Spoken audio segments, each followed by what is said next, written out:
Hello mga mads! For today's video, hulaan nyo kung saan ako pupunta. Hula-hula ba eh? Cause it's holiday, it's time to laaglaan. Together with PLC Fam. Dili lang per may trabaho, dapat laglaag sa kinagmay. Ug mahimo din nagko, char. Dako og lagoy kay gamay bayata. Murag dugay-dugay na dyan nga video diri murag unang week pa ni ba. Nireklamo na la dyan ni siya diri sa akong cellphone kay murag tikadubok na makuno siya bay. Nice yun siya kaayo diri kay damog kasagingan. Huy, time sa kay murag lain ugaw na una ang ubandang dapita.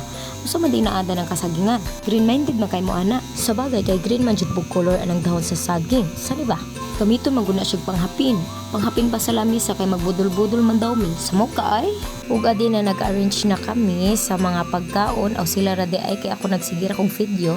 So gi-arrange na nila diha, gipang-plaster na nila. Gi-formation kung saan talaga nararapat ilagay yung ganas, yung pakwan, yung itlog, yung okra, yung isde, yung hotdog or ano pa dyan, iba pang mga pagkain dyan sa pagkainan. At dahil gutom na nga ang mga tao, nagsimula ng pangain. Sige, kain na kayo dyan. Ako mag-video muna ako. Sana all na lataning naw nga, tsaka, charla.